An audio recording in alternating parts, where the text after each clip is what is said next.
सम्मानित साथियों, जय भीम, जय भारत। आज अम्बेडकरवाद और ख़ास करके जो सामाजिक परिवर्तनकारी शक्तियां हैं उनके ऊपर एक नई तरीके से कुटिल चाल चल के चीर हरण करने की कोशिश की जा रही है। इसके प्रति सावधान करने के लिए मैं दद्दू प्रसाद, राष्ट्रीय संयोजक सामाजिक परिवर्तन मिशन, पूर्व कैबिनेट मंत्री, ये वीडियो संदेश आप सबको सावधान करने के लिए बनाया जा रहा है। कांग्रेस पार्टी ने कल अनुसूचित जाति वर्ग से प्रदेश अध्यक्ष मनोनीत किया है और राष्ट्रीय अध्यक्ष का भी दांव खेलना चाहती है। अभी 6 महीना पहले तो पंजाब प्रांत में तो मुख्यमंत्री भी उन्होंने चन्नी को बनाया था।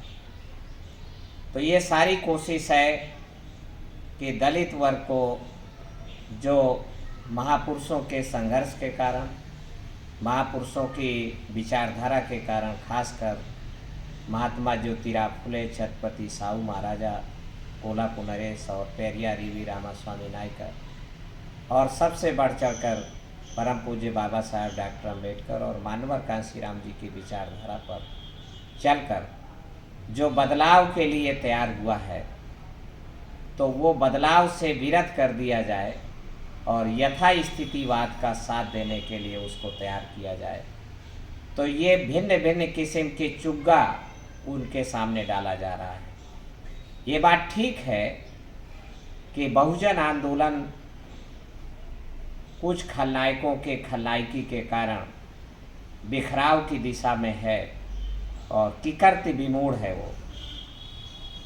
तो परंतु इसका मतलब ये नहीं है कि हम अपने मूल मकसद सामाजिक परिवर्तन, इस देश में ऊर्ध्वाधर खड़ी हुई सामाजिक व्यवस्था को बदलकर समता, स्वतंत्रता, बंधुत्व और न्याय पर आधारित सामाजिक व्यवस्था की स्थापना, जो हमारे भारत के संविधान का मूल उद्देश्य है, उसका प्राण है, तो उससे ही हम विमुख हो जाएं, ये हमारी बहुत बड़ी भूल होगी। इसलिए कांग्रेस पार्टी और भारतीय जनता पार्टी दोनों एक ही थैली के चट्टे बट्टे हैं और दोनों यथास्थितिवादी पार्टियां हैं। इनमें से एक भी पार्टी बदलाव के पक्षधर नहीं है।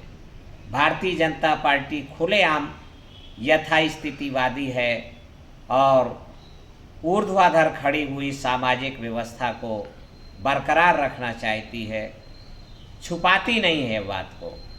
कांग्रेस पार्टी छुपे हुए रूप में इस देश की वर्ण व्यवस्था को, ऊर्ध्वाधर खड़ी हुई सामाजिक व्यवस्था को बनाए रखना चाहती है।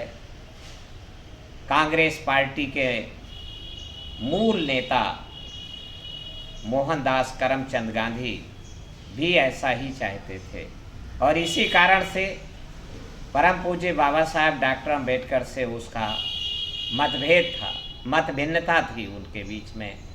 और 24 सितंबर 1932 को जो छलपूर्वक पूना पैक्ट कराया कांग्रेस पार्टी ने, उससे हमारे जो लोकसभा विधानसभाओं में असली नुमाइंदे जीत कर जाने थे, जिसके लिए बाबा साहब अम्बेडकर ने सेपरेट इलेक्टोरल की व्यवस्था लेके आए थे, तो उसको खारिज करके और नई व्यवस्था, संयुक्त निर्वाचन प्रणाली चालू की गई और परिणाम आप सबके सामने हैं। हमारे असली नुमाइंदे न केवल लोकसभा विधानसभाओं में बल्कि ग्राम सभाओं में भी पराजित हो जाते हैं और नकली नुमाइंदे चमचा युग चालू हो गया। मानवर कांशीराम जी ने बड़ी हिकमत के साथ बहुजन समाज बनाकर चमचा युग का समापन किया, खात्मा किया और पुनः 1996 के बाद 1993 के बाद ही जैसे जैसे बहुजन समाज बनता गया, अर्थात दलित, पिछड़ी, आदिवासी और मुस्लिम वर्ग इकट्ठा होता गया, तो रिजर्व सीटों से भी, जनरल सीटों से भी, अनुसूचित जाति जनजाति वर्ग से भी और पिछड़े वर्गों से भी असली नुमाइंदे, परिवर्तनकारी नुमाइंदे जीत करके जाने लगे और आपकी बात आगे बढ़ी। कांग्रेस पार्टी एक षड्यंत्र के तहत यथास्थितिवादी एजेंडे को बरकरार रखते हुए और अनुसूचित जाति वर्ग का चीरहरण करना चाहती है, ऐसा दिखावा करना चाहती है, चूँकि और इस पे मनुवादी, ब्राह्मणवादी ताकतों की भी ऐसा मुझे प्रतीत होता है कि 6 महीने के अंदर आगे सहमति हो जाएगी, रजामंदी हो जाएगी, क्योंकि भारतीय जनता पार्टी का गुब्बारा फूट चुका है और उसका जो क्रेज था, उसकी जो जन स्वीकार्यता थी, वो आहिस्ता आहिस्ता समाप्त हो रही है।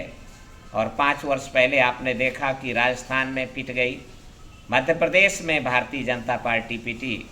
ठीक है, न्यूमेरिकल का अतिक्रमण करके वो सत्ता में वापस आ गई है। इसी तरीके से झारखंड में, बिहार में वो पिट रहे हैं, लगातार पिट रहे हैं।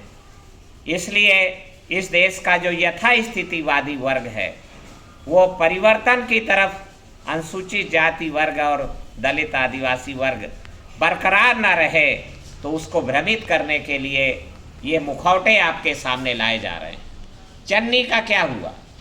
चन्नी को कांग्रेस पार्टी के कोई भी राष्ट्रीय नेता ऑक्सीजन देने के लिए वहाँ पंजाब में जाकर के संघर्ष नहीं किया, उसको सपोर्ट नहीं दिया गया।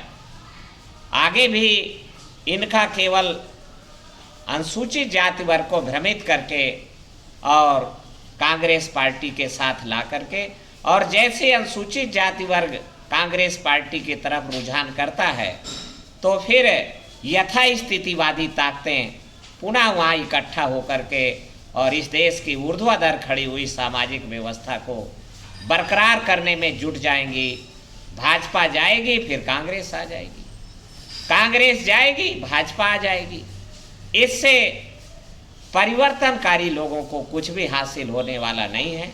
इसलिए मैं आपसे आह्वान करना चाहता हूँ, सचेत करना चाहता हूँ कि भाजपा से सावधान रहो, कांग्रेस पार्टी से सावधान रहो और अपने पैरों पर खड़े होकर एक तीसरी ताकत के रूप में नौजवानों को अनुशासित और cadre based, mass based, broad based और कैडर बेस्ड आंदोलन खड़ा करके हमें आगे बढ़ना होगा। ये एक झटका लगा है बहुजन आंदोलन को पिछले 10 वर्षों से, इसलिए इसमें बहुजनों की नालायकी नहीं है, इसमें नायक की खलनायकी के कारण ऐसा हुआ है। इसलिए समाज लगा हुआ है, नया नायकत्व विकसित करने में उसमें थोड़ा वक्त लगेगा, पर इतनी हड़बड़ी भी क्या है, इतनी जल्दबाजी भी क्या है।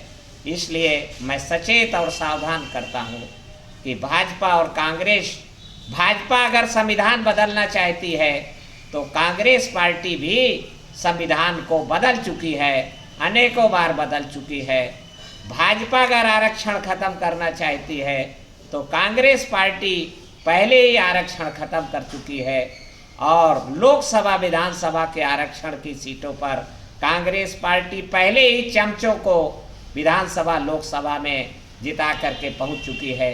इनके चाहे वो राष्ट्रीय अध्यक्ष बन जाएं, चाहे प्रदेश अध्यक्ष बन जाएं, वो चमचा चरित्र से बाहर आने वाले नहीं हैं। और आप जानते हैं कि चमचा कितना भी बड़ा बादशाह बन जाए, वो कभी भी लोक कल्याणकारी परिवर्तन के लिए काम करता हुआ नहीं आएगा।